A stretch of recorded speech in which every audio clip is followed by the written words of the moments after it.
Oh, that's great. Yep. So what we'll do, Sarah, Okay. is we've been experimenting, and lately we do kind of a little introduction right into the podcast, and then we'll just roll right into it with you. Okay. And you've probably listened. You probably listened to your husband's. Yeah, I've listened to a few of them. quite a few. Okay. Yeah. Oh, Awesome. Cool.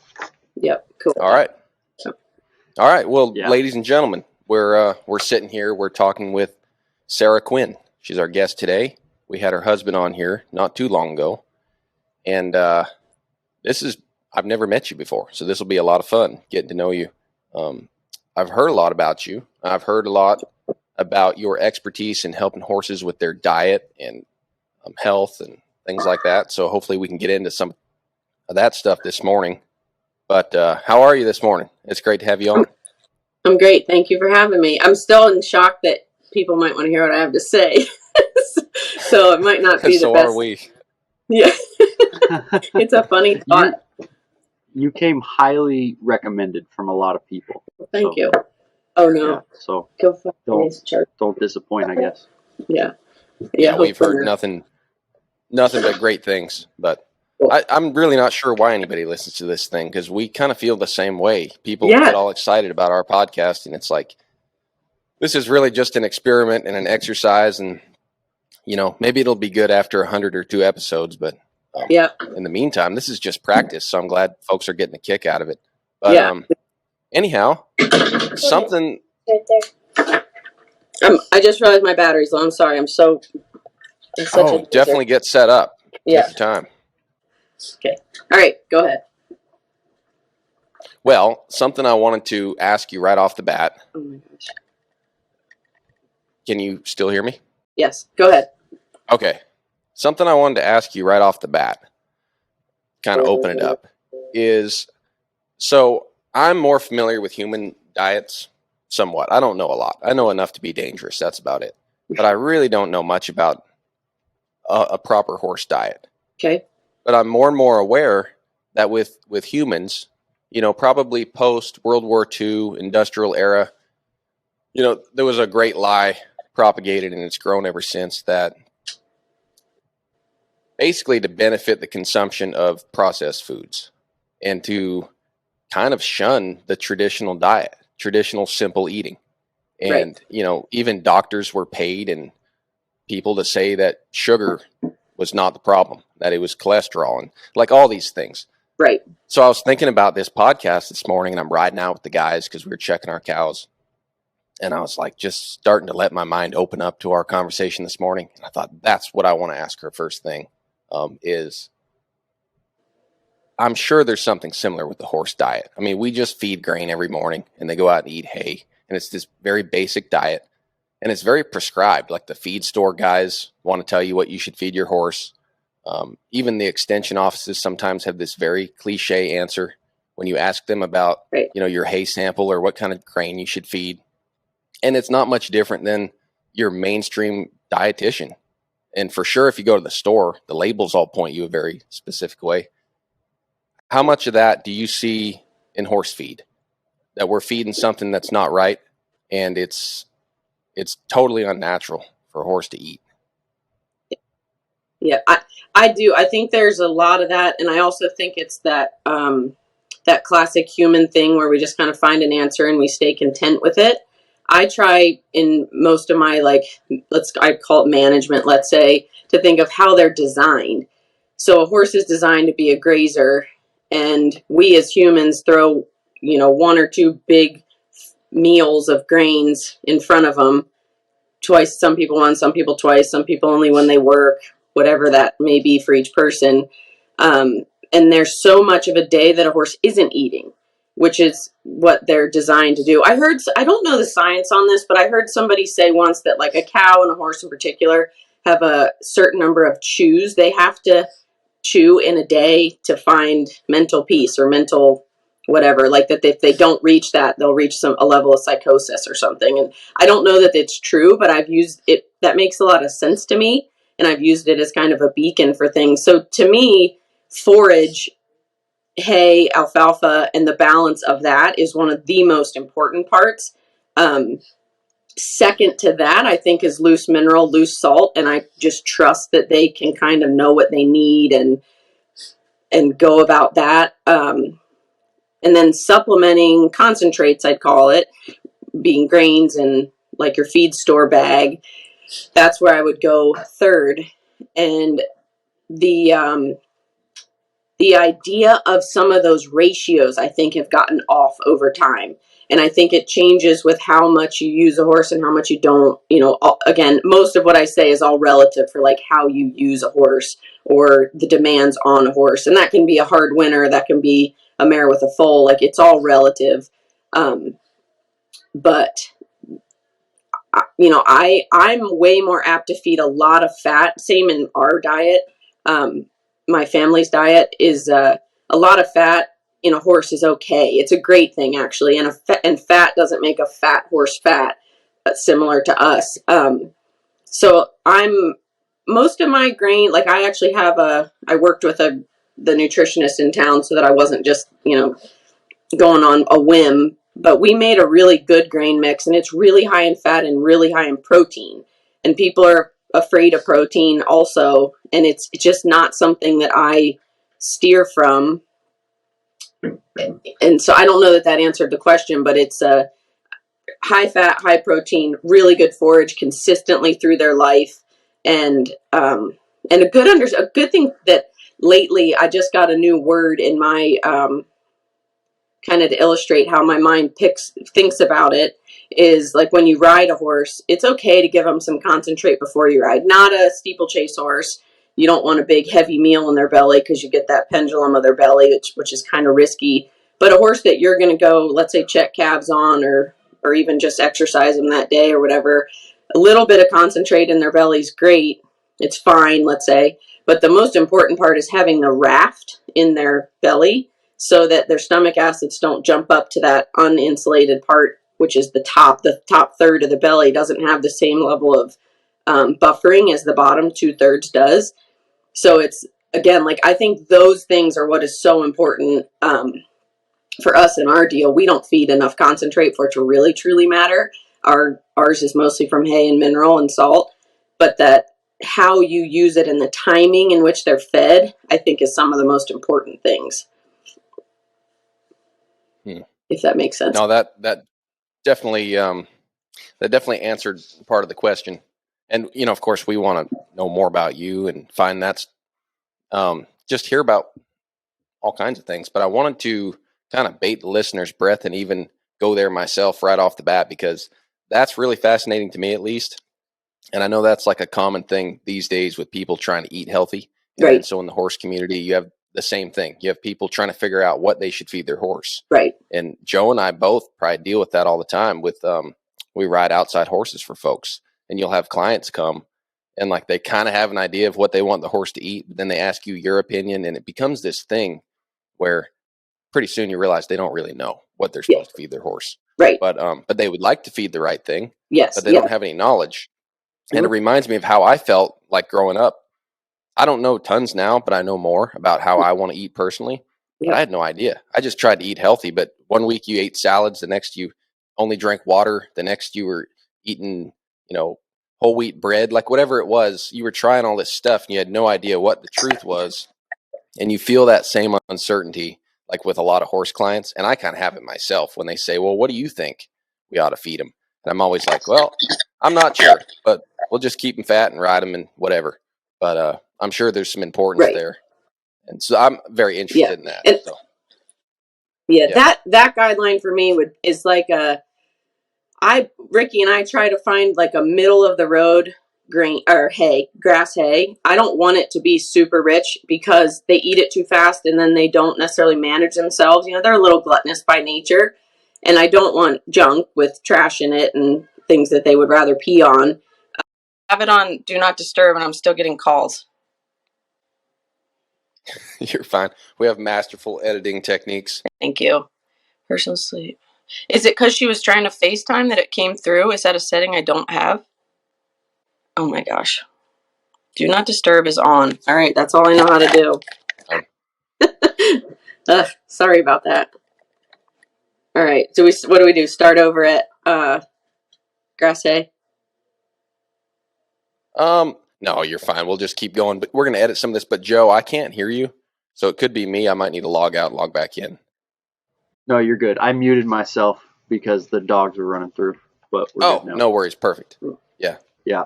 But that makes sense. I think that's interesting what you said about the hay, because so like, for example, I'm here in Virginia, and it's really easy to end up with really, really rich hay, especially in like the mid-Atlantic, right? Yeah. And I think you're from what, Maryland? I am. I'm from, yeah. Yeah. Yeah. So I mean, up there, especially inland a little bit in Maryland, Yeah. like, gosh, it's some of the like fullest, greenest grass you'll ever see in your life. Yeah. But it is kind of like, like a pumpkin pie factory for horses. So I get a lot of clients that will ask me about the hay, and they, I guess inherently will want the greenest, nicest, richest grass, and hay you can provide for them, right? Yeah. But coincidentally, those are also the horses where you gotta like spend 2 weeks trying to find their wither again, right, before you can like get on them and start them, because you're just gonna roll off of them. Right. Yeah, they're like sore because you've squished their fat by cinching them up instead of sore from their muscles. Yeah. Exactly. Yeah. Exactly. Yeah, and that, ironically, in one of the barns that I worked at in Maryland, we would haul in, my boss would bring in Wyoming hay, and I look back on that like I thought it was silly at the time, but it's so much more nutrient dense that they didn't get. Now, they worked really hard, but they didn't get hog fat the same as that really washy, rich green grass, which is, right. That's a whole nother concept to really grasp. But I do, and Maryland, Virginia, you guys have green grass 10 months of the year. So it would be like I said, it's a whole different can of worms with that feeding program. But middle of the road, higher fat, higher protein, and then hopefully they can get used, is a really big deal. And then again, ironically, and I believe this with people too, the deworming program makes things that's a big element of getting everything right, because malnutrition can create obesity just as well as it can create emaciation, because you don't, they take your nutrients, they take all those things, and it makes you, the balance is what makes you utilize yourself well. And, that's another element. So having loose mineral, loose salt, deworming up to date, and then just constantly balancing out what you need in your climate is a big deal. And the tricky part of so much of this, like we've been talking about, not right now, we've been talking about doctoring and stuff lately, and a lot of how I doctor, it's not like do this on day 1, day 2, day 3. It's so much feel behind what's going on. And it's the same with feed. You don't feed the same thing every day, generally in a using situation, with all of that. So it's a hard thing to talk about, but it's also, but it just, because it takes so much feel, but it doesn't, I don't want it to sound like it's unreachable either, because it can be really, really simple. So again, that didn't really answer the question, but that's kind of the mentalities behind it. Yeah, well, it sounds to me like you're saying it's kind of like a lot of things. I mean, it's kind of like riding a horse, right? You sit there and talk about it for a while, but until you've gone and had some practice implementing it, in this case, implementing diet, using your horses, see how they respond on that diet. Yep. You can't just carbon copy out of a textbook exactly what they need, because it's different horse, different landscape. Like, you have to find what fits your exact situation. And the only way to truly do that is to spend the time to kind of do some trial and error. Exactly. And I was visiting with a friend yesterday, and we were talking about some of that. And there's a big part of all of it too, that like being real with yourself also. I have people, from my Maryland time and that type of horse to now, and this type of horse, and then what are you creating with what you feed? So my time in Maryland, it was, pretty higher level. I worked for the people. I wasn't the person showing, but I worked for high level hunter jumper barn. And then one of my favorite times was when I was working for a couple fox hunting barns, and I grew up fox hunting, but a little lower level or lower intensity, I should say.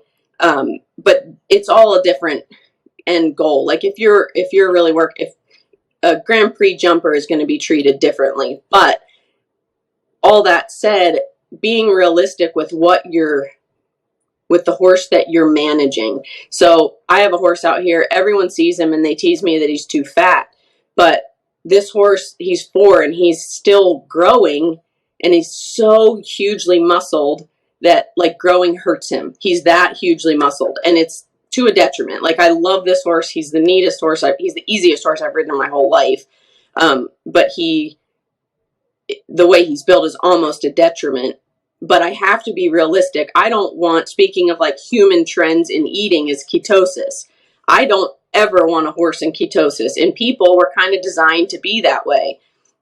If a horse is eating its fat, eating its muscle to survive, let's say, now we don't have these horses on survival level, but if they're eating their muscle, if you have a stout quarter horse that is lean in a not real true way, you're not necessarily managing them to their best interest.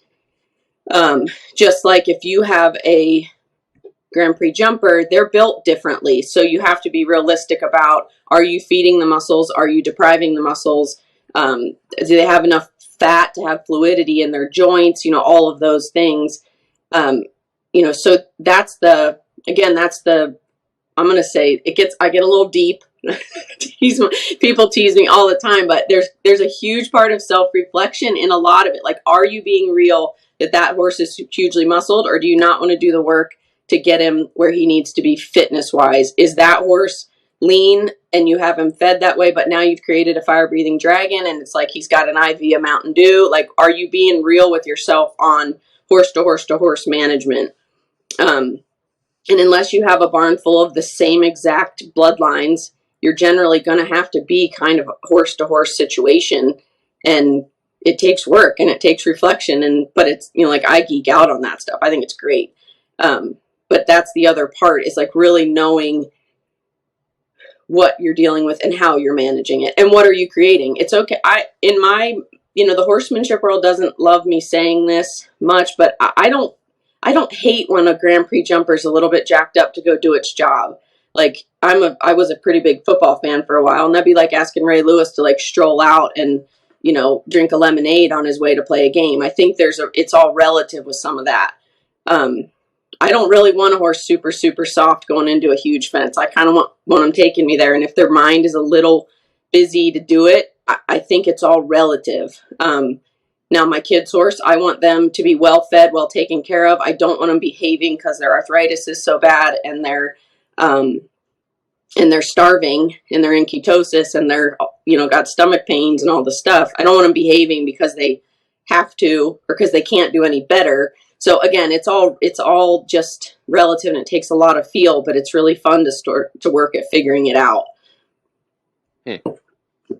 Could you back up for just a minute? A minute ago, You said that hay from out west was more nutritious than the stuff you might find in Virginia or Maryland or the East Coast. What makes it more nutritious? So I'm not hugely educated on this, but I'll tell you what I understand in my words. So that 10-month growing season in Maryland, Virginia area, that is, I think those are called, I'm going to blank out on the word, infinite growing season grasses. So they can grow and you can cut them and they keep growing a lot. And so what happens is you dilute your nutrients that are going into that, from the soil into that plant more and more. I don't know if it's an out west thing. I think it's a more arid climate thing. You have a finite growth season grasses. So you have cool season, warm season, cool season, and each one of those has a finite growth. So then what that does is the nutrients from the soil fulfill that plant. And so then it has more nutrients because it hasn't been concentrated by that continual growth. Does that make sense? So like out here they call it washy because it gets washed out. And then and that you can have like a, they'll use the analogy, like you can have a Georgia cow and send it to Nebraska, and it can starve because in Georgia, they call it their paunch. Their rumen was so big to keep the right amount of nutrients feeding their body that then, oh, I'm sorry, it's the other way around. Sorry. They can go from arid country to more washy country, and they can actually starve even though they're, belly deep in grass. Their paunch was so small that to fill it, they can't reach their nutrient needs. I'm sorry, I said that backwards. And, so it's that sense. Idea. It's just yeah. Because we deplete our soil so much because of the amount of crops we can grow.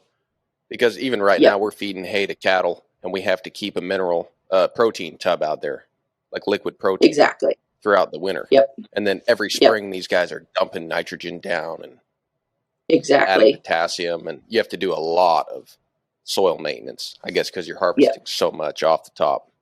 That makes sense. Exactly. Yeah, I remember when I went from Maryland to Montana. And in Maryland, there was the place I worked, there was a full-time mower practically. He did other things, but his job was pretty much mowing constantly. And then you move to Montana, and there's no one that's hired to do that, but there's a guy that's hired to irrigate almost constantly. So it's, one place has work and the other place, it's just funny how that flip-flops. It's just completely different. So, I think we wouldn't mind a little more moisture out here, and you guys probably wouldn't mind a little less soil supplementation, but you get what you get. Yeah. Yeah. Yeah. And this winter we wouldn't mind a little less moisture.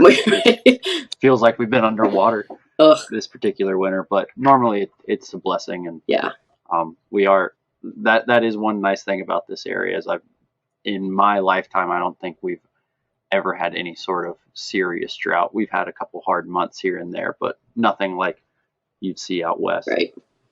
Yep. It's all relative, that's for sure. Exactly. Yep. So, I guess the thing Ben kind of mentioned he had something he wanted to address and get in there, and we kind of touched on it a little bit. But one thing that I feel like is always a hot button item for people, and like Robbie, we talked about this with Robbie, and he said this was something you'd be able to speak on.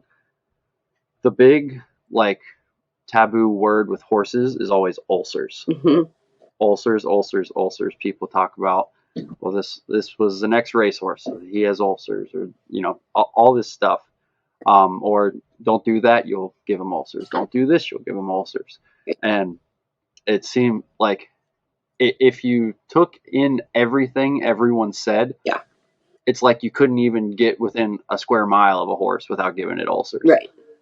So, obviously with you, working on this and educating yourself and practicing it, I'd love to hear your thoughts on ulcers. If you, can you cause, what do you do to cause ulcers? If you've bought a horse that you suspect has ulcers, because for example, my knowledge of it, just in my limited experience, is you can physically scope a horse to figure out if there are ulcers, but it's almost always cheaper to just treat them for ulcers than actually diagnose if they have ulcers, because scoping a horse is incredibly expensive. Yep. And it's incredibly traumatic. I've seen a couple of those go bad. It's not incredibly traumatic. I don't like it because you have to sedate, and then you can, I agree. It's generally better and easier to just treat. A big part of my horse management, and I know Robbie implements it hugely, we implement it, is just when you get a new horse, is assume it's ridden with parasites and assume it has ulcers and just start from there. So we'll do a couple, again, kind of weigh in and have your own experiences on which thing you'll battle first. If the horse is to the point it has a dull coat, or it sun bleaches earlier, or it has that look in its eye, a lot of them I'll say they want to obey, but they don't really want to play with you. They're kind of they're kind of like, you know, I'm here for it, but I'm not really all in because like my stomach hurts. That really drab look to them, I'll treat almost with the idea. An Indian medicine man guy told me this. Treat them as though they have like a mild gut infection, and you know, again, people poo-poo some of this stuff I do, but it's cheaper, and I've watched it work a lot at this point. And we actually start them with mustard, French's yellow mustard. And that mentor told me, he said, don't try any other brand. Don't get cheap on the generic. That brand, French's, is the one that really works. And it's pretty simple. You do 30 to 40 cc's in the mouth. I've had some horses that'll eat it out of grain, but that's not common.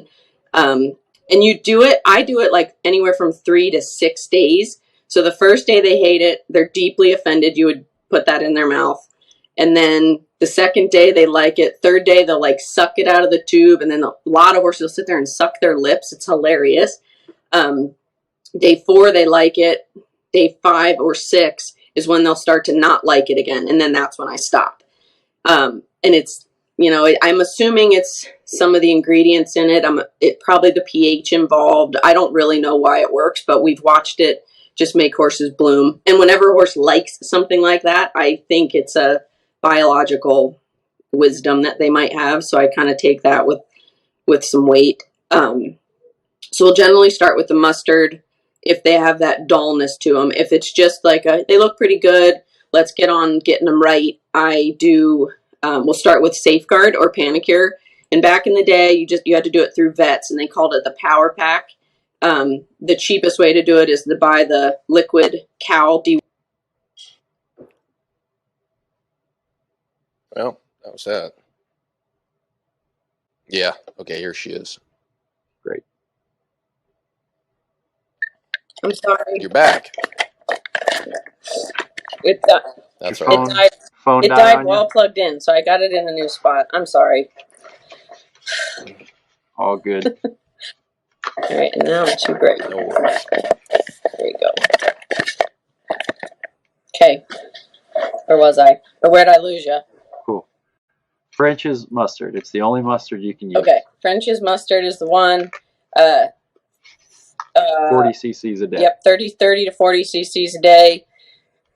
3 to 6 days. So the first day they hate it, and I always say they're kind of like offended by it. Second day, they like it. Third day, they're sucking it out of the syringe. Fourth day, fifth day, sixth day. Once they don't like it anymore, you can just tell they don't like it, that's when I'll quit. And we've seen it do some amazing things. It's just kind of the protocol now. I was actually doing it to a new horse I've got to kind of rehab at the house the other day, and couple of my older horses were jumping in and trying to get another dose of it, so they get a new round here this week, I guess. But so the mustard is a great place to start. The next place we go, if they're not as dull as I was kind of describing for the mustard, then I'll just go right to deworming. And fenbendazole, which is Safeguard, Panicure, it is amazing for deworming. You have to do it, again, 5 to 7 days. I'll talk about that. But it is also one molecule off of ulcer medication. I can never say the word right, so I'm not going to try.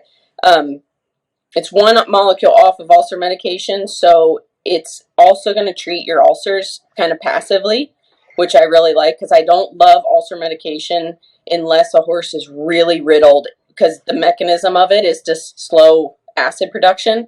So a horse's guts that are designed to work constantly, slowing that down is something I'm not real comfortable with unless unless you're talking perforation or something pretty extreme. I strongly prefer to treat that differently. So I like the passive approach to that. So you're getting rid of parasites, and then you're passively starting to address your ulcers. And the Panicure, cheapest way, is cattle dewormer. And same deal. I'm weird, so I do 44 cc's. And you'll have 5 doses, and you want to do it within 7 days. Some horses will have such a hard time with a kill like that that if they have a hard day, I'll skip a day and then go again, continue again, but it should be within 7 days for those 5 doses. And I can go into the reasons if you want me to, but it's a really short cycle that the fenbendazole helps with. And once we kind of address that, we're on ulcers now. So once we use that to assume we have parasites and start to treat ulcers, then we'll go through that 5 to 7 day, maybe give them a couple day break, and then we start on oral aloe, which is, it's in the laxative aisle at Walmart. So it's always fun to buy a whole bunch of it. And then we'll start with it. And then I really like the brand Redmond, and we use bentonite clay. It's like a food grade bentonite clay. And we'll use both of those things for a long-term treatment of ulcers. We use clay for, like, to me, it's one of your first aid kit items. We use it for wounds and all kinds of stuff. But it's amazing for ulcers, and that's kind of where we start with it. So you can, again, horses generally know what they need, so you can usually put it in their grain, as long as you're not feeding copious amounts of grain, because that'll make your ulcers worse, and then you're just wasting your money on the clay. And then you can also you can do up to a cup of the, I think I've probably done more than a cup before, but around there of the oral aloe, just in their grain also. If you have a horse that won't eat it, if they're real finicky, I'll then make a paste from the aloe and the clay and just give it to them orally with a syringe. You can do it once, twice, right before they travel, all the things, and it just buffers their stomach. It just helps them coat and ease their stomach. I do think something that's not talked about is bots. I think bots are way more prevalent I know they're more prevalent than when I was a kid. We have them a lot out here. I don't ever really remember them back east, but I also was a kid, so maybe I just missed something. But, bots, they adhere to the inside of the stomach lining. So then, their life cycle is so short, you have a bunch of wounds from those in the stomach, and I think it's something that we need to not take real lightly. And I just go full chemical for that. I just do ivermectin in the hot months pretty often for bots to try to keep a handle on ulcers also. So, and then you always have the idea with ulcers that they should always have some food in front of them or on a relatively regular basis, those sorts of things for just kind of the prevention and management of ulcers. Alfalfa, I think, is helpful, but the biggest thing is having food in their stomach constantly. Sarah, Mm-hmm. and we definitely want to hear about the reasons why and the process of how these things work a little bit more. But could you, for the benefit of our listeners who maybe don't have a grasp on what an ulcer is, could you just clarify like what an ulcer is for people that are listening? Simple terms of that would be a wound inside of the stomach. So the stomach is pretty small for the size of the horse, and I think you can assume 3 to 5 gallons for most horses, which is really small when you think of like your gas can for your lawnmower or whatever. I generally try to assume it's closer to 3, just for human stuff, so I don't get gluttonous with it. Within that small area, which is supposed to have food coming in and out relatively consistently, the bottom 2/3 of the stomach is buffered with different villi, so different absorbers, the little fingers, and then different mucus coating. And then the top third, which is where most ulcers happen, is an unbuffered stomach, let's say, part of the stomach. So within that area, the stomach acids, which are designed to be in that buffered area, when they get above that buffered area, they'll create wounds like sounds aggressive to say, but like an acid burn up high. So one of the mentalities, that's why I always talk about food in and food out, is because it's not designed to have this huge amount of concentrates and then empty, because generally they're not digested by the time they empty if you've done it with a huge amount of food. And then that brings the stomach acids up where it's easy to ulcerate. So, that's another part of prevention is small meals, even with your concentrates. And then we're talking about having that raft, making sure you have some kind of light roughage that floats above the stomach acid So when you cinch them up or when you use your horse or whatever, the stomach acids aren't splashing up onto the unbuffered part of the stomach. Yeah. Did that answer the question? I just thought that'd be helpful for people to have a mental image of the ulcer, because then when you're talking about how these remedies help, I'm very like, I think about things that way. I'm like, oh yeah, there's the stomach, there's the wound, and because it's kind of mysterious. That word's thrown around a lot. It is, especially when you're working with folks, you're riding their horses, and I don't think they have any idea what an ulcer is. Right. And it's just a great excuse. It's like, just use the ulcer word. Right. And then you end up having an argument back and forth with them about like whether or not he even has ulcers. And half the time, some of these horses, after about a week, it wasn't an ulcer. It was like something else, or they were, who knows what. Yeah. But it's a very common word. And I was even a little confused on the definition myself. And I don't know if it has to do with becoming a mom or what, and getting softer or what the deal is, but anymore, I'm way more inclined to assume it is like when most horses don't want to be bad, or as Mary would say, like they don't want to be naughty.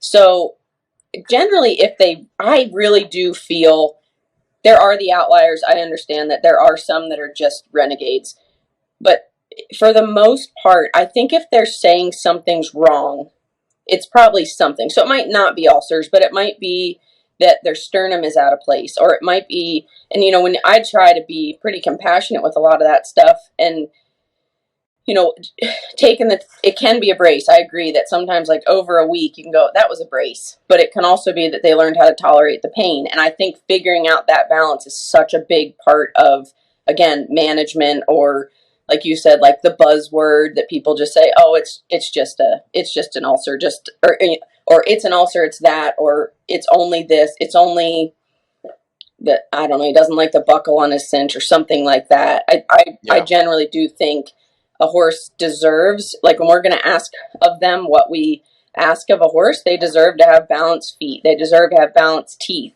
They deserve to have a saddle that truly fits and that's chewed on, and their fitness and capabilities deserve to be weighed into the picture. And so I'm totally with you. Like if there's something going on, something behaviorally, it's probably something. Like there are the renegades, but generally it's probably something that deserves a little bit of compassion. And again, I'll get a little weird, like little hippie. Sometimes they just need to hear that you understand too. And I know that sounds super weird, but sometimes they, you go, I understand your back's sore. I'm waiting on my new saddle. I'm trying different pads that might work because this is the closest we can get this saddle to fitting you, but we got to get this job done. I think horses are capable of that stuff. I really do. And it only goes so far, but I do think they're capable of some of it also. Yeah. But also, yeah, definitely you hear that thrown around. And then sometimes the person's really the renegade. Right. And like you'll have a horse. So like this would be a good story if we did have Randy Bach on sometime. We'll have to have him tell it. Yeah. But I'll just paraphrase it. But basically there was this horse. You hear this story duplicated all the time. But they had a horse. This lady had it at a clinic or something. She wasn't getting along very well with it. The horse was like really bothered. They brought it back here to the ranch, and they had been riding it and helping it. And then Randy Bach was riding it at a branding. And they called the lady and said, hey, your horse is doing great. You ought to come see it, And she's like, all right, I'll be right there. As she's driving in the driveway, that horse starts kicking at his stomach, biting at his stomach, finally gets on the ground. They got to pull the saddle off of him. He's laying down on his side, completely colicking. Oh, man. And the lady's freaking out, and they're like, all right, you better just go. As she's driving out the driveway, the horse gets up, shakes himself off, licks his lips. Randy rode him for the rest of the day. Right. And I've heard Buck attest to that story. Randy, Bill was there. It's a hard to believe story, but they were like, yeah, that horse was so bothered about that woman. Yep. And so that's where I hear it thrown around, is some of these people have such atrocious feel around a horse. Yeah. And it's just like in agony. Like how you, like when you're a little kid or you go in the dark or you go in some uncomfortable space and you have this feeling. It's probably kind of like an ulcer. You just can't shake it. It's in your stomach. And people get that, like worrying about money or finances or politics or whatever. Yep. And so your horse will get it from you. And then those folks will throw that around. Oh, he has ulcers. Yeah. And then after about 2 or 3 weeks, you're like, no, you should come see this horse, which is funny. They told that lady that. And then, of course, she came to see it. And then he got sick again just from her driving in the driveway. So that, to me, is where I was coming from. That's a pretty funny story. I'd love to hear Randy tell it. But that thing where I don't know if those people even understand what an ulcer is, but it's a great excuse for them if they have terrible feel and they're just bothering the hell out of their horse. Yep. And that's the part of like equine management is so much about looking at yourself, whether it's food, whether it's ailments, all that stuff. I love that you say that sometimes the people are the renegades. That's awesome because it's true. It's one of my, I hope he never hears this, but one of the people I worked for, we had a couple of pretty tough horses. And actually it's why I found Ricky. And the friend that introduced Ricky and I, she used to call it the buck stuff. It's time to do the buck stuff. And these horses were pretty naughty and, imported from Ireland, crazy athletes, all this stuff. But they weren't safe. I mean, they just weren't safe. And this one horse, I worked so hard, he and that horse and I, with what I had known and then what I was learning from the idea of getting to the feet to get to the mind, that we had a pretty good connection, and I could hunt him and I could fox hunt him and I could do quite a few jobs on him. I didn't trust him endlessly for sure, but we got to a point and it was his turn. It was finally time for the boss to hunt him, and he had been ridden by the boss, so he kind of knew, and I'm not exaggerating, when I put the boss's saddle on him to hunt him that morning, he started to tie up. We hadn't even left the barn, he started to tie up. So it wasn't a physiological thing. It was mental. He was so anxious for what that was going to bring out of him or into him or whatever you want to say, that stuff is real. And the cool thing about that boss is he did say, how come you can get along with this horse and I can't? And especially at the time, I had way less horsemanship. Ricky and I joke, like I would just jack my stirrups up and kind of hover above the trouble. And I mean, this horse was naughty enough. We got kicked out of a couple hunts before we got it figured out. And I can't ride a bucking horse to save my life, but I can hover above a really naughty something, warm blood. And so anyway, there's just something to a lot of that where he did say, why can you get along and I can't? And we worked on some stuff, what I could offer him at the time, or probably still. And we got there, and it was wild what that horse could then fill in. Like, he read that man's intentions once it wasn't just this, like, you're a big fancy horse and I want to show you off. It was, you're a big fancy horse and I want to fit you. And that horse started to fit him, and it became one of his favorite horses to hunt because he was the athlete and they had a little something going on. So there is a ton with all that. Or, like you said, we could have blamed it on ulcers and never actually got there once we, the mind never was really better. So again, it's all such a balance. And you're right, the people can be the renegade sometimes. I like that a lot.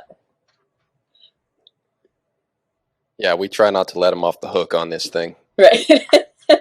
Exactly. Yeah, that's pretty funny. Did I answer whatever you asked me, or did I get on something else?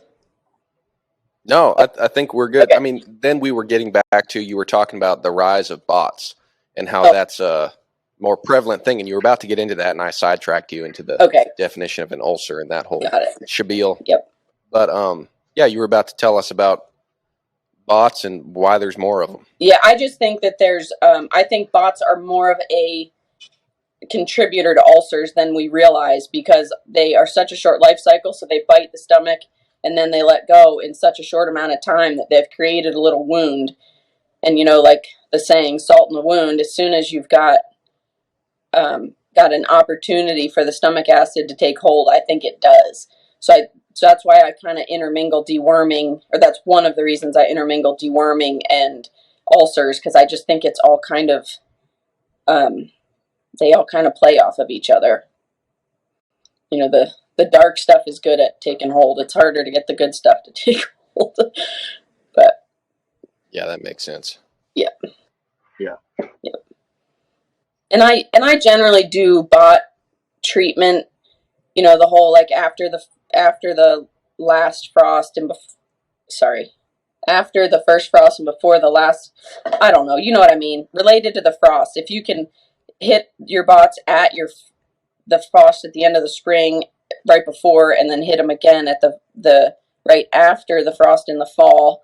That can help. And then I generally deworm with ivermectin pretty regularly, which I'm going to say is 6 weeks. Every 6 weeks, I'll do a bot medication or ivermectin treatment. So it's actually not. I think it's a 14-day cycle. So technically, to really kill them, you should do it twice in 1 month for a month or whatever. But again, all that takes feel, and somebody's probably going to vomit when they hear that anyway. A lot of people advocate the fecal testing and all that stuff, and I'm not a big fan of those because it's all timing with that, and you're not going to get, if your horse is not sloughing something, or your horse is not dominating a parasite of some kind, you're not going to get it on your fecal, and then you risk not treating what they actually are needing from you. Like a tapeworm only drops those links every so often, and if you don't get that on your fecal exam and you don't treat for tapes, there's a lot of trouble that can come from that. So, that's it. They only adhere to the ileocecal junction, so if they all are bit on one little sphincter, then that swells up, and then that's a really easy way to get a long, slow, painful colic that I think don't get beaten very much. But if you don't get that on your fecal, then you haven't treated for it, and then it's just kind of running rampant inside. So it's all a really fine line. I'm starting to dabble with the herbal dewormers just because it's a different mechanism. It's not just killing, it's immobilizing them and then letting the body take over. But that's still in Sarah Quinn testing, so I'll let you know later what I really feel on the true results on it. Being real with myself, and truly, I would love for it to work, so I'm trying not to give it too much credit, just because I'm a hippie and I like that stuff to be the right answer. But if it's not, it's not. Without giving too much away, like what are some of the herbs that you would use? I'm just trying right now. I'm just trying it with Silver Linings dewormer. The Silver Lining has like an herbal dewormer, and I'm just using it. So I know. I think there's things like, I think it's like wormwood and walnut, maybe. I can't remember a lot of them off the top of my head, but the mechanism is it immobilizes them, and so then they can either kill them themselves or get rid of them. The beauty of herbal dewormer over chemical dewormer, and chemical dewormers are immune boosting. They're not, I really still, even as like healthy as I try to be, it's a chemical, but they can be really immune boosting. They're not just this like, it's not like pouring Roundup into your horse like how people view it. But the difference is chemical dewormers target only certain groups of parasites, whereas herbal dewormers create a, I think you'd call it like a blood level of incompatibility for the parasites. So whether you have parasites in your eyes or you have parasites in your stomach, like what most people think about, it reaches everywhere because your blood levels are affected, and that's across the board on any parasite, whereas the chemical dewormers only target certain things. So only flatworms are hit by one, and only strongyles are hit by fenbendazole, and that's why you can get it so wrong. So that's why I would really like the herbal dewormers to truly work, but it's not necessarily. I don't know yet. I don't know if I'm trusting it too much, but the principles and the history behind it fit me a lot. I really like that part. So we'll see. Yeah. So a question I have for you, Sarah, talking about your deworming and using the ivermectin and kind of your regiment there.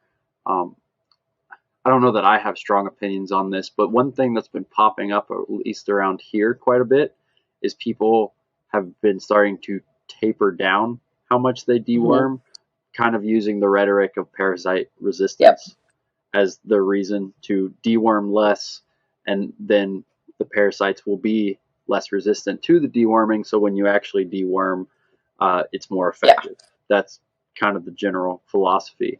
And just in your response, it sounds like you're familiar with that. Again, I'm not a veterinarian, so I don't know the merits to it versus not. I haven't really looked into it enough, but I'd be curious to hear your thoughts, because that seems to be the growing trend, at least in kind of the immediate area I'm in, where you see some training barns and stuff like that. They're starting to, and you probably won't like this given everything you just said, but their trend is to do more fecals and deworm less often. Yep. Right. For sure. So, and I totally have chewed on a lot of this, because I'm the same way. I think that that's a legitimate worry. I do think it's a real concern. And that's why I'm trying to evolve a little bit in my protocols, because I think there absolutely is a strong reality to that stuff. I've speculated that vets like fecals so much because vets have gotten out of the parasite game. Like my neighbor was telling me 60 years ago, you'd have the vet out, unless you learned how to tube yourself, you'd have the vet out to tube everything to deworm it. And actually, he even told me, castrating all his colts himself, he's lost more horses to deworming than he's lost to castration in the corrals, kind of thing. So I don't know. I try not to think people aren't that way, but I've speculated that some of that stuff that is the hashtag big pharma is like the big pharma mentality, that it's keeping the vets in the deworming game. I hope that's not true, but I have speculated that. But I also do think there's some reality to deworming resistance, which is why I look, generally when I'm reflecting on something and trying to grow, I'm like, well, how'd they do it 100 years ago? Well, they didn't deworm 100 years ago, so we need to modify some of that. Or maybe they did, but it was generally horses had bigger ranges. They could do some of that stuff themselves. I have actually my bridle horse is 22, 23, and as he started getting arthritic, I could watch him. We have milk thistle out here, and people freak out about it. Like, they're obsessed with getting rid of it. And I started watching him. He'd walk around like a camel, and with his lips, he'd eat all the buds off of milk thistle. Well, then a couple years later, I start getting hippie with herbal remedies, and milk thistle is amazing for anti-inflammatory properties. So I wonder if there wasn't some more of that when horses had a bigger range and more options, and we weren't as pristine with our monocultures and all of our things in their pastures, that maybe they could take care of it themselves, which led me to why I really would like the herbal dewormers to work. Because again, they work on a different principle. It's not about the chemical reaching everything, and it's not about the chemical being, and it's still blood levels and chemical dewormer too. It's not, letting the chemicals be in the blood be high enough to where it can actually kill them and all of those. So I try to be pretty modest about some of that stuff, which isn't modest to say I'm being modest, but you get the point about, I do still definitely reflect on that, but I also think it's the lesser of two evils to still try to target parasites at the right time of year, truly clean them out. So we would do the power pack, and then a couple weeks later, then I would do either ivermectin, praziquantel ivermectin, or moxidectin next, because it kills two different families, and you do it relatively clean. There's a guy, Don Bliss is what his name is, and he's studied parasites for decades. I think it's cool. He was a professional football player, and then he went to veterinarian, and he took that to be a parasitologist. And he's absolutely, literally decades of study, and he'll do the power pack, and he'll argue that it only needs to be done for 3 days, and then he'll follow it with, I forget what the family's called, but the ivermectin, moxidectin family, and then that you only need to do that protocol once or twice a year. And if everyone stuck to that, we'd all have everything cleaned up. So, it's all what fits, I guess. And some people are more comfortable doing fecals. The more I did research on it, I found bigger holes in it than risking the resistance. that being said, I'm trying to evolve out of needing it too. So it's Sure. I think there's truth to it, but I also think it's, there might be some other sides of the story. Right.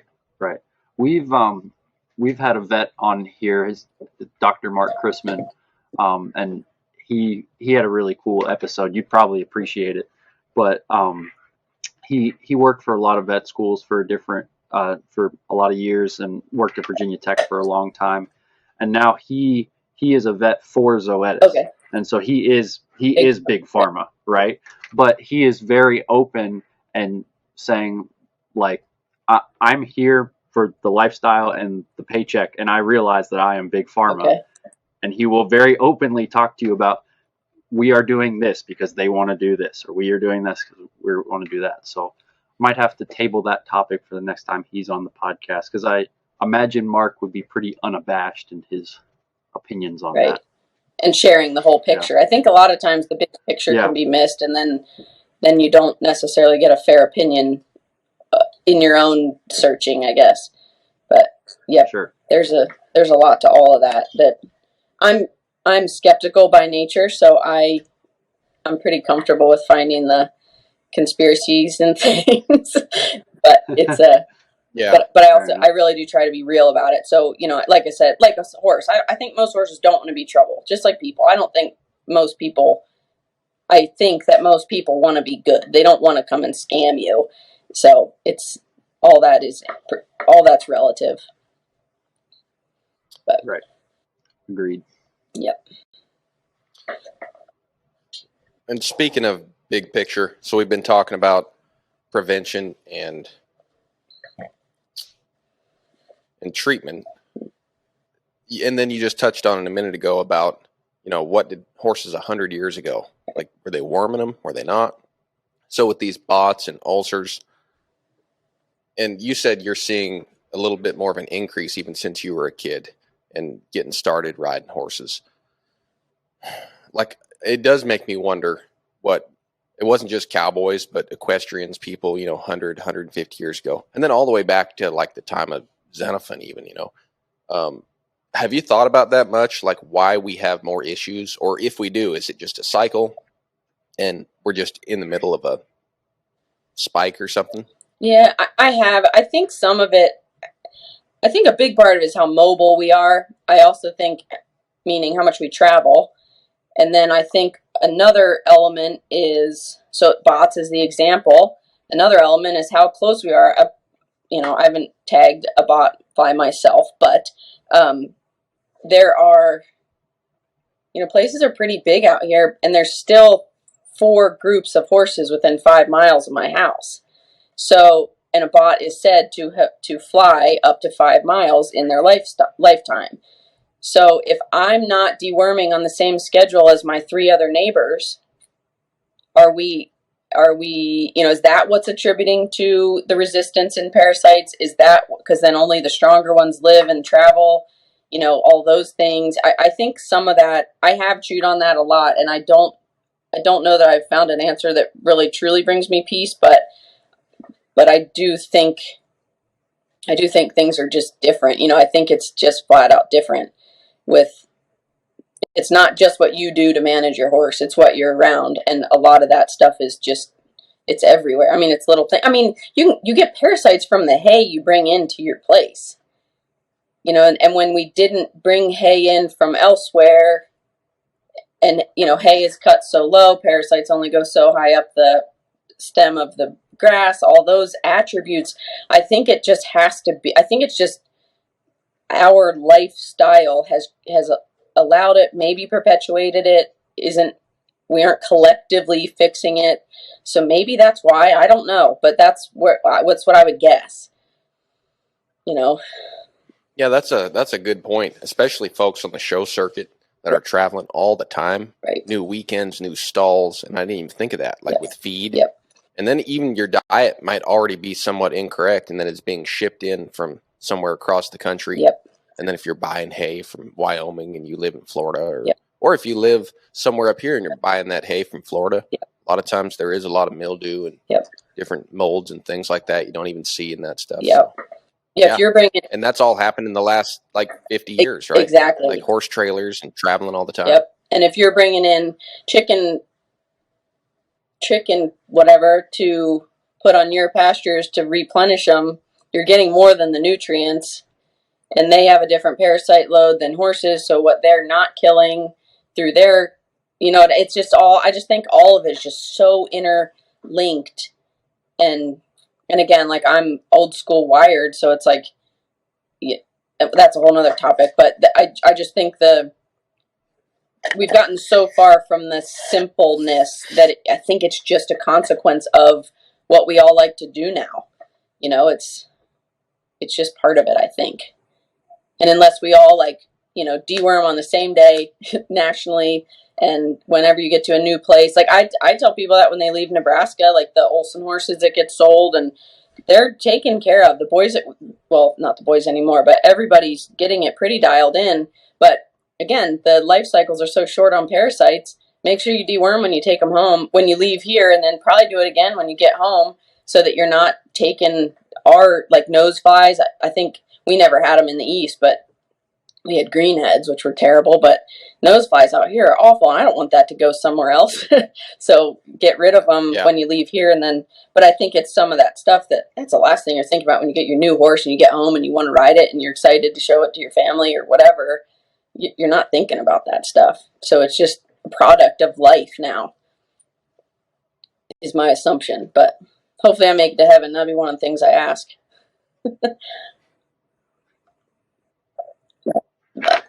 Just a thought.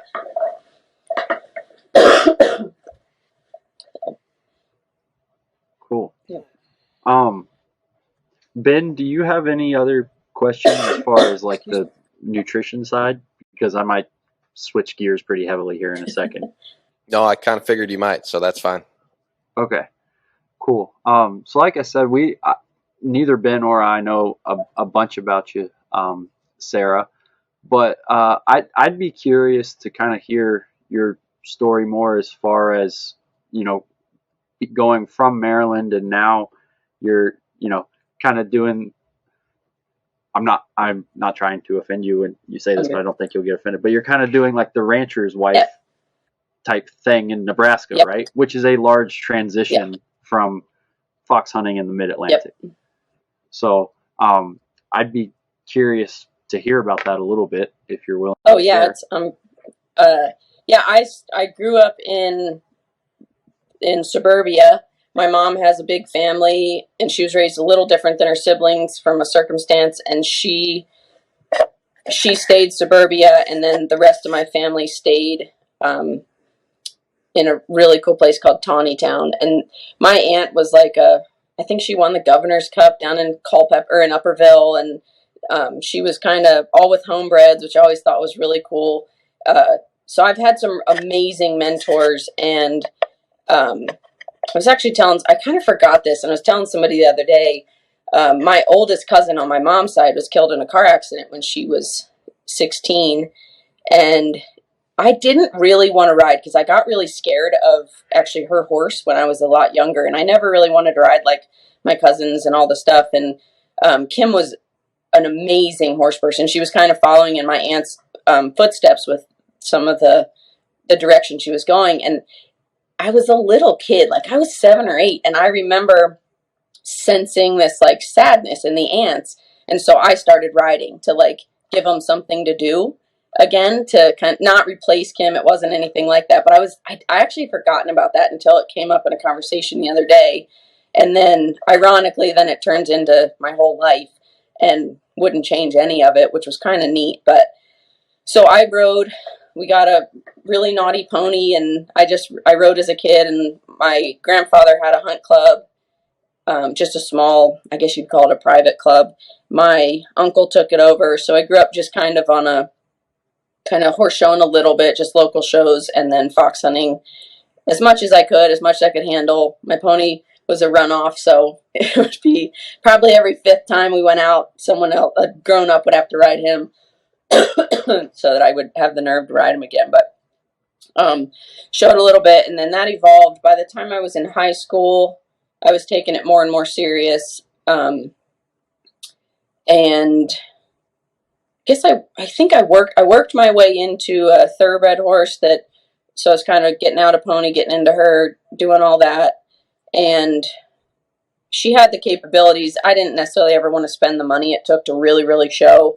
So she kind of got me involved with my family, and that horse got me involved with some other mentors that were in the hunter jumper, higher level stuff. So through June, I think it was junior and senior year, I'm not necessarily that smart, but I did pretty good in school. So I had all my credits done and stuff, so I could leave, I think, 3/4 of the day, and I went to that hunter jumper barn. The lady's name is Carolyn Crome, and she was an incredible mentor to me on a lot of fronts. She was pretty cool. So I did junior and senior year there, and then as many weekends as they'd hire me to groom at those horse shows, and worked my way into where I could ride. I was riding some of them. I really enjoyed quite a bit of that. And then, how'd that go? And then I went to, and then I waited a year to go to college and worked for a different the first fox hunting barn that I worked for was through that year, and I had a blast. But I had told my dad I would for sure at least try college. Went to college at University of Maryland for animal science, equine emphasis, and partway through the first year, I called him and I said, "Dad, I'm wasting your money and I'm wasting my time." And you know, I'm a little aggressive, so me being me, I was like, "So can I have the money and drop out?" Because it was the way it was. And he said, "Well, I don't know about the handing you the money part, but yeah, if you think it's not a wise deal, then for sure." Around this time, I got offered the job and so the barn in between high school and college, I worked under the manager. I don't know that you'd give me the assistant manager title. She was an incredible mentor also. And she totally prepped me for that year of college, is why it wasn't necessarily financially wise to stay there. I mean, the TAs would call me like on the Monday, and I would lead the lab on Thursday, Friday, as like how to bandage a leg, how to do these things. And all that was back to that, the other mentor, which her name was Betsy. And, so then I dropped out of college and was offered this job at the barn that I was just telling you about with that horse that would tie up. And, I think I was there for 2.5 years. And those were those horses that were really tough, and they were so athletic. It was just, they could just be so naughty because they were so athletic. And I now can look back and know they were probably the rejects in Ireland, and that's why they sold them to us Americans. And, you know, it is what it is. But where it led me, I'm totally okay with that, because that's where a lady I had met through the show barn she went to McGinnis Meadows for years. She's really good friends with Dory. She went for years, and she's the one, she wanted to later sponsor a buck clinic, and it didn't work out scheduling. So he gave her Ricky's number, and then that's how all that intermingled with figuring things out. So she sponsors Ricky's clinic, and at the time I'm like, I don't need that. Like, I'm fine. I'm getting these horses figured out. Like I said, just jack my stirrups up and ride it out of them, or whatever it may be. And I, looking back, I don't think I rode as good as I thought I did, but that's another story.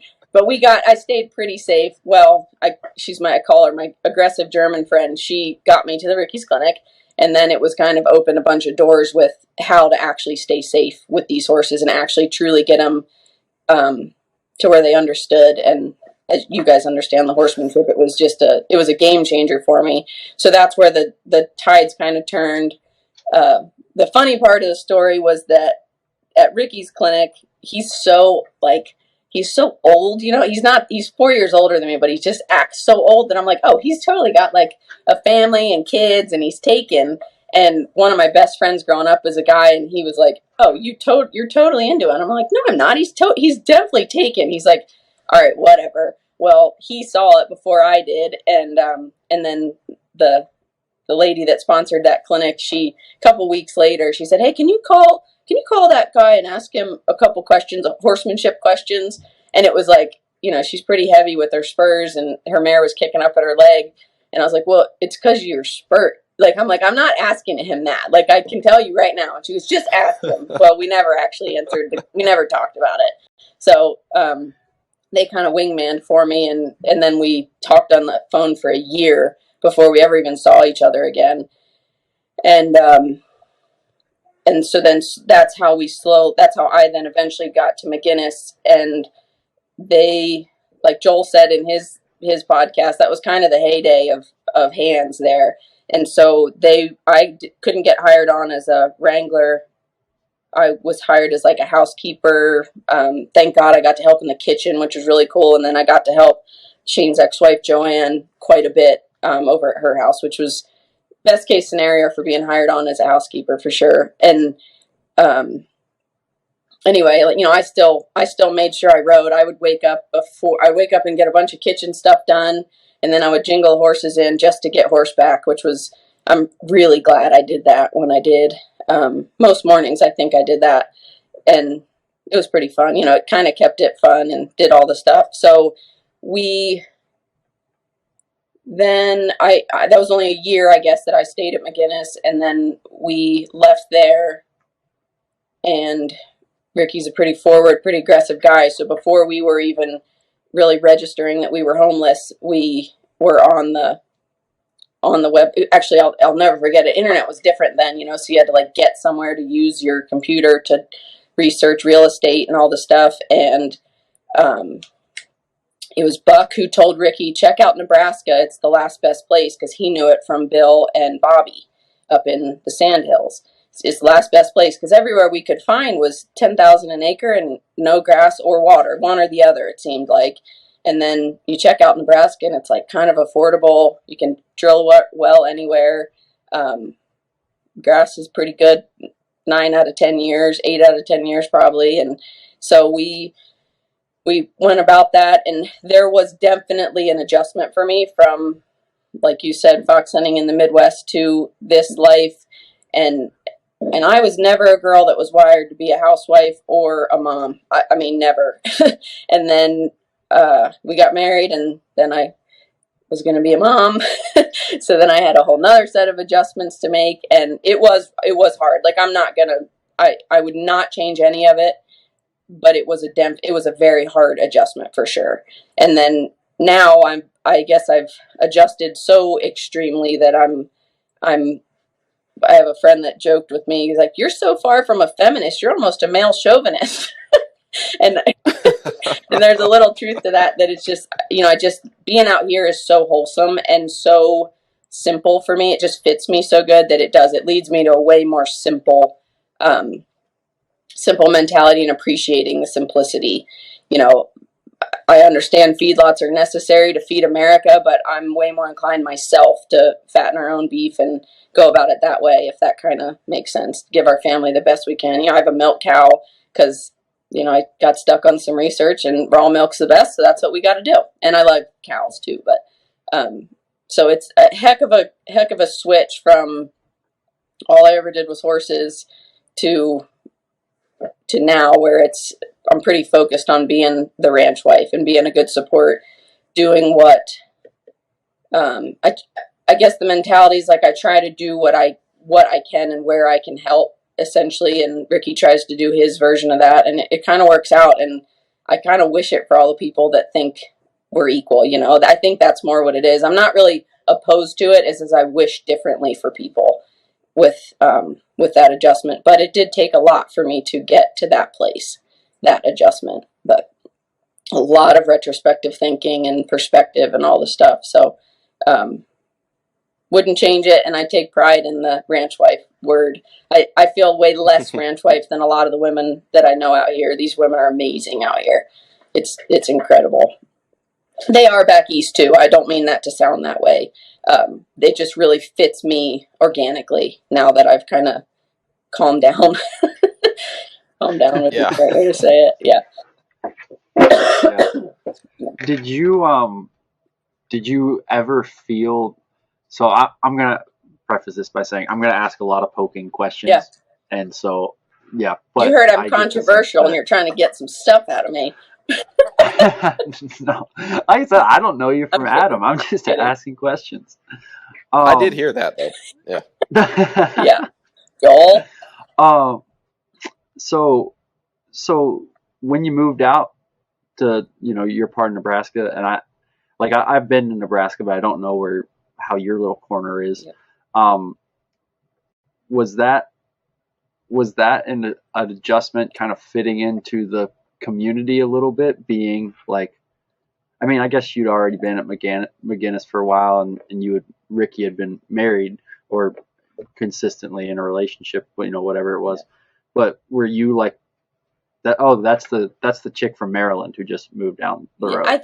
Did you ever sense any of that? I think there was a little bit when the beauty of it was we kind of slowly lived here. So like we bought our ground, and then a year later we built this little teeny cabin, like literally little. Like we told the tax people, were like, we could say this is a salt shed. It's small enough, that kind of thing. So little, and we only were there, weeks at a time in the summer. And then, we slowly got in. I will say everyone was incredible about that, because it was, I always let my dad and I were talking the other day, and it's like, when you're from the Midwest, you don't have any idea like how the states puzzle together in the East. And when you're from the East, you don't really get the graph. So people always say, yeah, she's from Boston. And I'm like, no, Maryland. Yeah, that's what I said. So it was always funny. But people were amazing. Like one of the first, Ricky was away in Ireland, and we were buying grass calves, and I had to go to a couple sales by myself and actually buy calves. And I'll never forget, this one guy, Bob is his name, and he was helping me so much. He was across the ring buying the same weight calves as me, and he'd nod me when it was the right buy, or he'd get the auctioneer's attention. He shouldn't have done it, but he was amazing. So we've had a lot of people that really took care of us. I used to I think I was pregnant with Keegan on my last year doing it, but I used to night calve for the guy that rented our grass when we were gone, is how that worked together. And, cattle were, oh my gosh, the cattle stories. Like I was terrified of cattle, anything. I was terrified of it just because I didn't understand it, didn't know it, but I understood animals enough. And at this point I had, been around it just enough and listened just enough and geeked out on my own research enough that and then we had calved for a friend in Oklahoma, so I had a little bit of my own actual mileage. I had done some stuff with Bobby Gordon, which one of you works for, Bill? One of you does.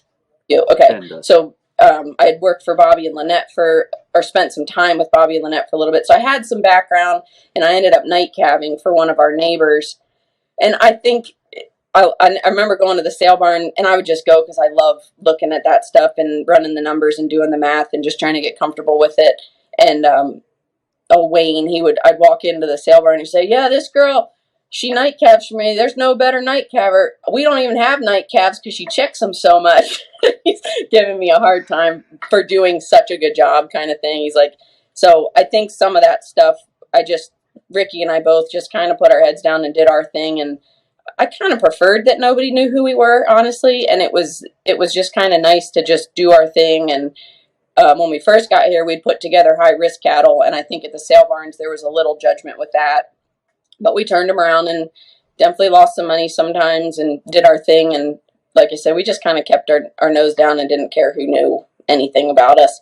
And it just kind of panned out. I don't know that we have a great reputation, but I don't think there's anything bad with what they'd know about us. But I think for a little bit, it was the girl from the East for sure. And I've had people say, you don't really seem like a girl from the East a bit. And, I'm like, I think I know. I think that's a compliment, but it's nothing people like to hear more than, you don't really seem like you're from that place where you grew right. up and became an adult. Yeah, that shaped you, that place that shaped you. You don't, it's funny. Yeah.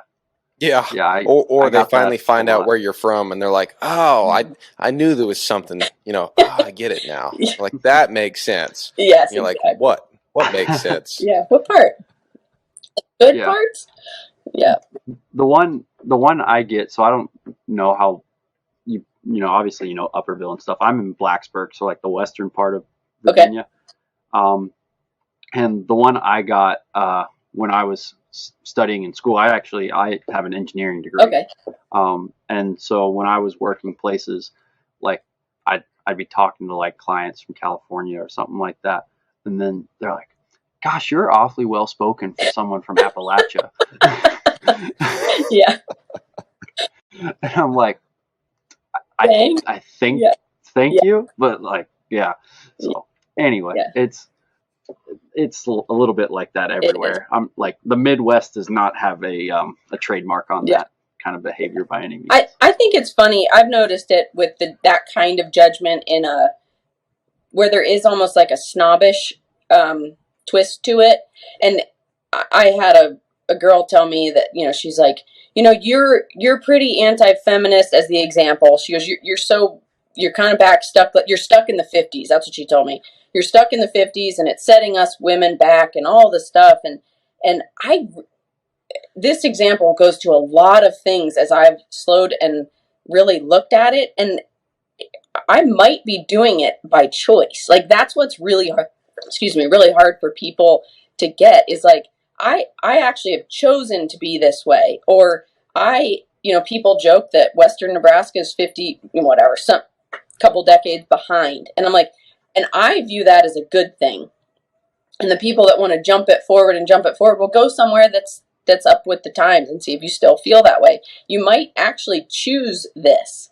And I think that's what's really funny. I have some family that makes like Nebraska hillbilly jokes lovingly, I think. But it's like, you might think it's not ignorance that we are the way we are, or that it might actually be from an informed decision. I think that's where it hits sensey buttons on people, is like, you might be well spoken and from Appalachia and I've been moved away too long. That's part of it. Have you ever tried to actually look what it's like to live there? And I think that's a new agey thing that I don't think is great. Yeah. It can be from, and it's a good sign. Mm-hmm. It's a good sign of where one of those women are coming from too, when they talk to you like that, because when they put you down that hard or just classify you, yep. It's a good sign that they're just locked in a mindset. And so they're going to come down on you as hard as they can, so they don't even have to have a discussion. Exactly. Whereas I would think an open-minded woman from Boston would meet you and be very curious. Mm-hmm. Be like, oh, that's neat. Why would you say that? That's right. interesting. I haven't met someone like you. Yep. Or, oh, wow, you're from Maryland and now you're like that. Right. What caused you to become like that? But when they're like, Sarah, you're locking us women in the 1950s, blah, right. blah, blah, then they're just locked in their own mindset. Yep. That's exactly. And the more negative they would be, the more you know that they're just very closed-minded. Yep. And they're not thinking big picture at all. Yep. Yeah, they think, I have a view on diet, like we were we didn't get into it, but I have views on diet and all the things, and it's like, oh, you probably got the milk us, you don't have to hook up the horse and buggy to get to town. Or it's like, no, it's actually like, if you want to go there, we can go there if you're ready to hear all the information, because it's the literal opposite of an ignorant hillbilly decision. It's an educated, it's amazing researched, how many uncurious people there are. Uncurious, yep. And exactly. They're also very interested in telling you what they think. Mm-hmm. But they're not curious at all about why or what you think. Right. But they'd like you to believe like them. Exactly. Because it might take some self-reflection that hurts if you do. And that's what, that's what moving from, to that question, that's what moving from Maryland to here, I will tell you, there's parts of Maryland that I wasn't content with, that I should have worked harder. Like, if the wisdom I have now, I should have worked harder at becoming content with it there, so I wouldn't have had to heal from it so caustically here. There's, I got to be careful how I say this, but, there were things. Well, I can tell you guys, we were at Culpeper Horse Show, and we had 2 girls in the McClay finals, or maybe 3 girls in the McClay finals. And I'm getting, we have to be in the show. I think the first girl started the class 8 o'clock or something. So you've got to have a lot done by 8 o'clock. And I think I was the only groom there. Plus I warmed up a couple of these horses. So I was there at like 3:30 or 4. And that's about when the braiders get there. And the one braider came in, and she was covered, just like splattered in blood. Like, it clearly wasn't her blood, but it was all over her. and she was angry. And I was like, what's going on? She's like, I can't tell you. And I said, well, at least just tell me if you're okay. And later, once she kind of cooled down, she said, I'm all right. It wasn't me. No one's hurt, but there was a lot of blood, was essentially what she said. And it later turned out that like they had figured out all the other drug testing, and they were putting a hammer down on the drug testing, which was great. So they started feeding the horses, organically, which was mushrooms. So this horse started hallucinating while she was braiding it. And I'll never forget the day. Like, I can remember the weather, all of it, because I was like, I'm done with this world. Like, I'm not doing it. And it's why I went to fox hunting, because it was so, I knew from growing up, it was so wholesome. Like, these people are crazy. That the things they do with these horses, they're not drugging them. They want them kind of jacked up. But I was just like, done with the show world. Done. And it was like, looking back, like, you probably could have worked harder at finding the good. The people I worked for were so far from that. It was pretty close-minded of me to put that in the same category. A lot of that stuff, was just, I could have grown a little. I could have grown there also. It just fit me to grow here differently. But I do have some regrets on some of that. Like, I definitely should have been more peaceful. As a kid, your boss never does anything right, but there's a lot of things you do different, and it's like, well, you're not the one taking the financial risks of owning this many horses and hiring someone and paying someone what you pay and having the pickups that the 19-year-old drives with your $300,000 worth of horses on the back. And it's like, you're not allowed to have those. You're not the guy taking the risks. You can't have those opinions unless you're the guy taking the risks. And a lot of that stuff I really wish for myself I found as a younger person. And the grace that my parents and a lot of my mentors had is pretty astounding as I look back on that stuff. But it's and then then when I found horsemanship, I was so glad that it was so different than that then I abandoned all of the, all the management stuff that I knew. And I have guilt for that because I'd see a horse or, that's a brace. Some of it's a brace and some of it I knew was more than a brace. It was a physical thing. And I didn't speak up for that horse. So it's like, so you're in this world to be an advocate for the horse, but then you lost track of your foundation and now you're not an advocate. So I say all that to say it took the exact path it had to take in my life. And I'm grateful for it because I have a lot of peace with where I am now. And I know that I'm always trying to be better, but the path that it took had a lot of hindsight that I wish I would have, had a little bit sooner, or maybe had some bitterness I could have gotten rid of sooner, those kinds of things that were just brilliant. And using all of it that's the aim of the game. I mean, that's like what you want to do is I don't want to have to forget about the first 22 years of my life to do this. Blending it together gives you wisdom by the time I'm not 40 yet. And I've got a ton more to learn and it's a big deal. So, all that to say, it's a heck of an evolution with that physical journey, like moving, but then it's also, it's neat to reflect back on all that and how it fits together. So. Yeah. Yeah. I mean, that's kind of the whole, like, what's the song? The God Bless the Broken Road type deal, where it's like, you can look back and reflect on all the things you should have done, but you have to kind of understand the reality that you wouldn't be the person you were, or the person you are rather, if you didn't go through all that stuff, because if you just responded to it all perfectly from the get-go, you wouldn't, your life might be pretty nice, but it's not like you'd grow at all. Yeah. Ricky likes that song. I don't know the title, but the line he likes is fire's the place in which, I messed it up. Blade. Anyway, you have to put the steel in the fire to make it into a blade. Otherwise, it's just a hunk of steel. So, and that's I forget what that song is. I'll find it, but that's exactly right. It's got to be a little hard for you to get better. It can't just go perfect. And, again, not to get too hippie, but part of that's forgiving yourself for not knowing too. Just like, 100%. So. Yeah, it's such a involved journey because you were talking about being open-minded, and it reminded me of in Jordan Peterson's book, 12 Rules for Life. One of his rules are before you set out, make sure that your house is in perfect order before you set out to judge the world or criticize the world. Yep. But like, that's such a lofty goal. Right. And how do you set your house in perfect order? Like, that's a lifetime Yep. when you think about it. So you probably never will be in a good position to criticize the world justly. But that's a lofty goal to keep in mind. But it's not like, okay, I'll do that so I can criticize the world. Yep. To me, that's almost like a recommendation to just work on yourself. And you'll probably screw up and criticize others when you're not in the right place to. But you have a lot of work to do. It could take you your whole life. That's in the Bible too. I think it says, how can you criticize a man for a speck in his eye when there's a log in your own? That's not.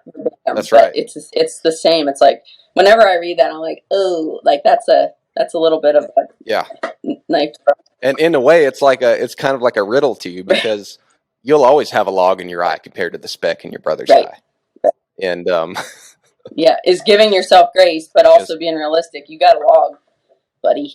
Yeah, you'll always have that to work on. Yeah. So one last question I had for you, Sarah, along that same vein, and this might have been another big transition for you, just kind of hearing your story. Like, it sounds like you were on the road with Ricky quite a bit to start, and then there was probably a point where whatever it was, the homestead got bigger, you had kids and stuff, and then I imagine he probably did a lot more traveling by himself, and you were at home, right? And I haven't had like a long happy marriage or anything, but I do know that when you have a relationship with a woman, they really don't like when you spend long times away on the road, right? For obvious reasons. And even if you're like, well, let me explain to you like why I need to do this, and this is all the you can understand the justification, but that doesn't change how people feel emotionally about it.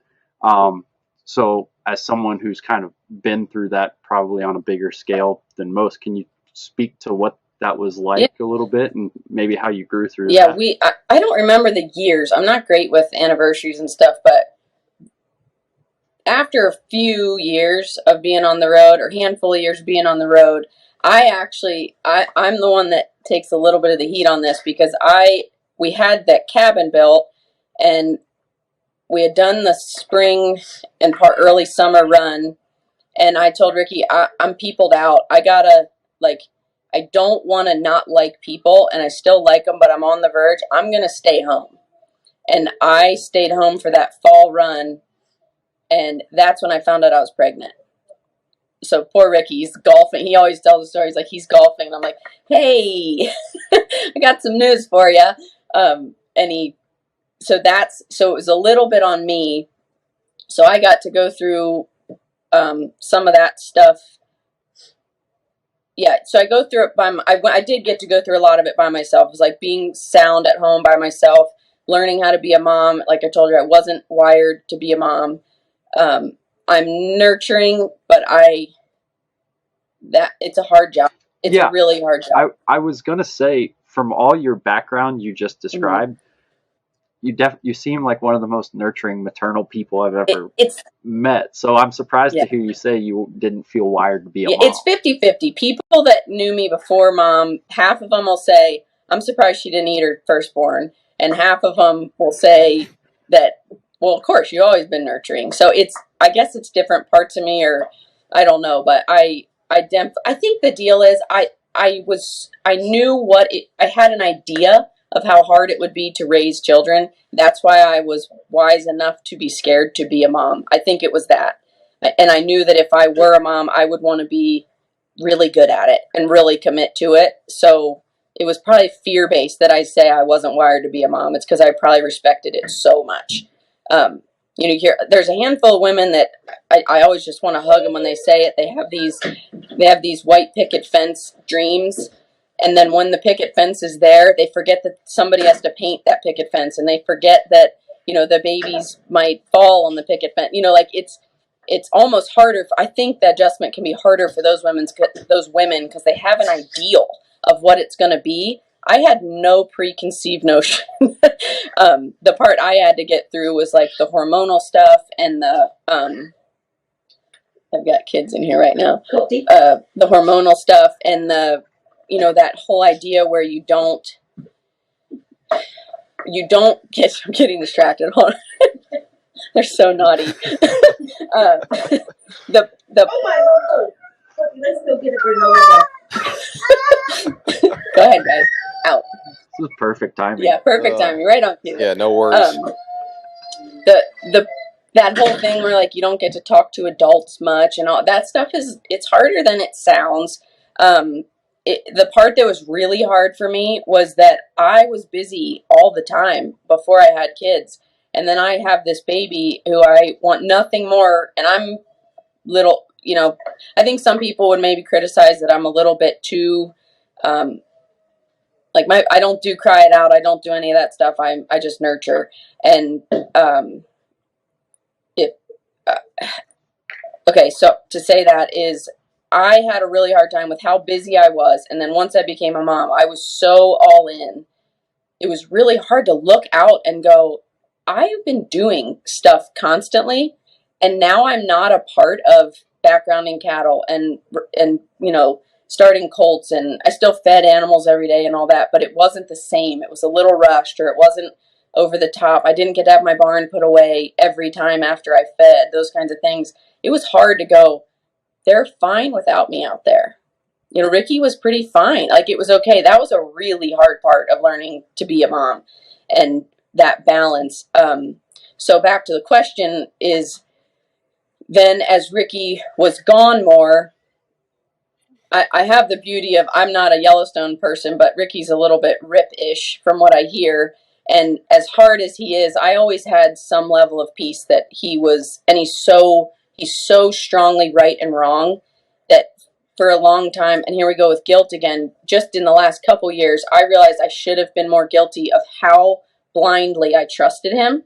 Like, I was like, I should have been a little more paranoid that you were going to, like, all these women all around you all the time. And I should have been more paranoid. That was really, was that arrogant of me maybe, or something like that? Whereas, you know, lately, I think I struggle with it more than I used to when he was gone with people around all the time.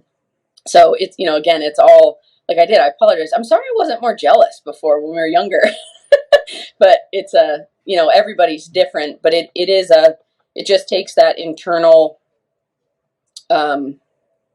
internal comfort with, like, you know, if it goes there, it goes there, and you get over that bridge when you get there, I guess. But it's a hard blind trust for sure. And I lately in my life have gotten way more in the Bible, in the Word, I would say, and I find more and more peace with, like, whatever. I would never want Ricky to deviate for sure. But I have more and more peace that no matter what, like, it's not something I'm gonna beg him out of. That's between him and God, and I just have to find more and more peace with that all the time. And if anyone wants to speculate, if anybody wants to spread rumors, I just heard of a rumor about that from a friend of ours, and it's just like, gosh, that's so sad that people have to go there. The beauty is it's between those two and God, and that's all that matters. And not saying that's easy to find, but that's a direction I've gone that keeps me more peaceful with fidelity, let's say. But yeah, yep, and just that's an amazing outlook. And should you encounter suffering through that, maybe it was put in your life right for your salvation too. Right. So it's sad and it's tricky, but yep. I don't think a lot of people have that outlook. That's a great attitude. It took a while to get there, and like I said, it took going the other way of not being worried enough about it in a way. But it's helpful to be there. Otherwise, you're worrying about something you can't fix anyway, which I'm really good at anxiety. That's like one of my strong suits, so. Anyway, so. Well, kudos to you. That's not that's not an easy perspective to arrive at. Yeah. So that's impressive. Yeah, and if you need to have your girlfriends call me, you got my. I'm kidding. Yeah, podcast number 32, mandatory listening for Wives and girls. Joe and Ben's girlfriends. But yeah. Well, Sarah, thank you so much Yep. for taking some time out of your busy day You- to spend with us. It's been a great visit. And Yeah. really nice to get to know you a little bit Yeah. more. You too. Are you going to be at the Brannaman's roping in Pawhuska, that clinic? I'm in gonna March? try. We've gotten down there in years past. It just depends on I've got my handful of cows calving, so it just depends on how comfortable I am with all that. But yep, I'm gonna try. Okay. I definitely. Well, maybe want I'll to try. see you there. Okay, cool. That'll be great. It's a fun place. Alrighty. All right, thank you guys. You bet. And Thank you, thanks, Sarah. listeners. This will be episode number 32 with Sarah Quinn, coming out every Tuesday is when our new episodes come out. And you can also, if you follow us on Instagram and Facebook, you can get updates there when the episodes come out and any other cool stuff we throw up periodically. And in the meantime, stay safe and we'll catch you down the road.